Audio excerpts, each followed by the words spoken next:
Hello friends, வணக்கம். Welcome to my channel. இன்றைக்கி நம்ம கத்திரிக்காய் பிட்டில் எப்படி செய்கிறதுன்னு பார்க்க போகிறோம். ரொம்ப ருசி அருமையாக இருக்கும். அதுக்கு தேவையான பொருட்களை முதல்ல பார்த்துடலாம். ஒரு 1/4 கிலோ கத்திரிக்காய், அப்புறம் ஒரு எலுமிச்சை அளவு புளி எடுத்து அதை கரைச்சி வச்சுருக்கேன். ஒரு தக்காளி போட்டிருக்கேன். இதுக்கு வறுத்து அரைக்க தேவையான பொருட்கள் என்னென்னு பார்த்துடலாம். 1 டீஸ்பூன் கடலைப்பருப்பு, 1/4 டீஸ்பூன் வெந்தயம், 2 டீஸ்பூன் தனியா, 1 டீஸ்பூன் ஜீரகம், 10 மிளகு, 5 காய்ந்த வரமிளகாய் காரத்துக்கு தகுந்த மாதிரி, கொஞ்சோண்டு உளுத்தம்பருப்பு, அப்புறம் தேங்காய் கொஞ்சம். வாங்க முதல்ல எப்படி செய்யறதுன்னு பார்த்துருவோம். நம்ம இப்போது சாம்பாருக்கு தேவையான பொருட்கள்லாம் வறுத்துக்கலாம். கடலைப்பருப்பு,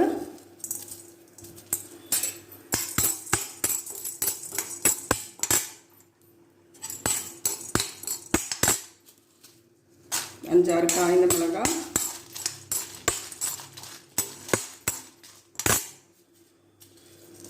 மிளகு,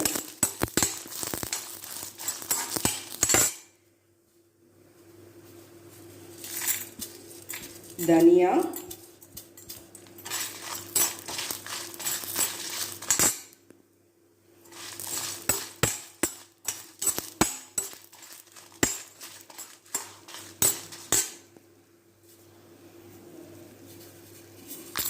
வெந்தயம்,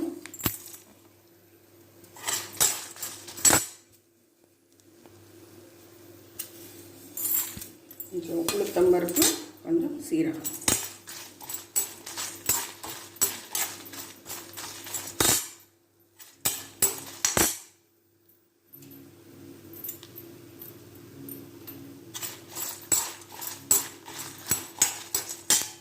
இதோட நம்ம ஒரு 1/4 மூடி தேங்காயும் வறுத்துக்கிறோம்.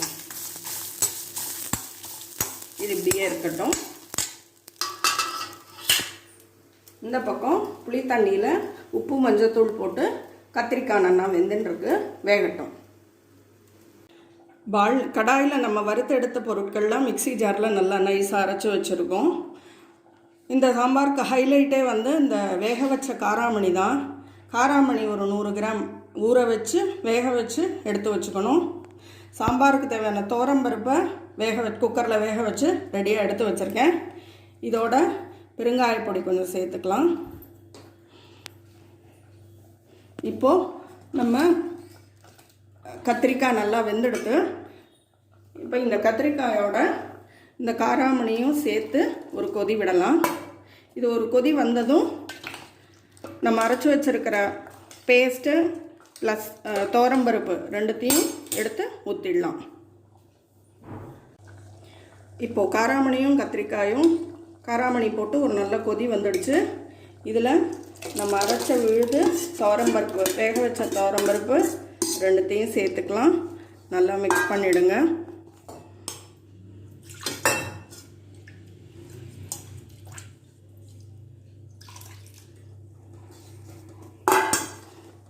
எல்லாம் சேர்ந்து ஒரு கொதி வரட்டும். இதுக்கு வாசனைக்கு கருவேப்பிலை போட்டுக்கலாம்.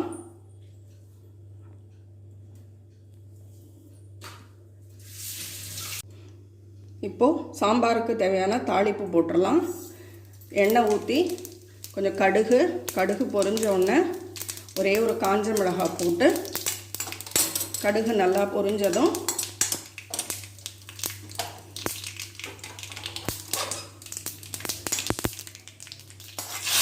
எடுத்து சாம்பாரில் சேர்த்துருங்க. நம்மளோட கத்திரிக்காய் பிட்டில் ரொம்ப அருமையாக ரெடியாக எடுத்து, டேஸ்ட்டும் சூப்பராக இருக்கும். அந்த காராமணி போட்டு பண்ணியிருக்கிறதுனால அதோட சூடான சாதத்தோட கொஞ்சம் நெய் விட்டு சாப்பிட்டாக்க ரொம்ப டேஸ்ட் அருமையாக இருக்கும். இதுக்கு தொட்டுக்கிறதுக்கு நல்லா ஒரு அப்பளம் பொரித்து சாப்பிட்டாலே அதோட டேஸ்ட் ரொம்ப அருமையாக இருக்கும். ஃப்ரெண்ட்ஸ், ட்ரை பண்ணி பாருங்கள். தேங்க்யூ.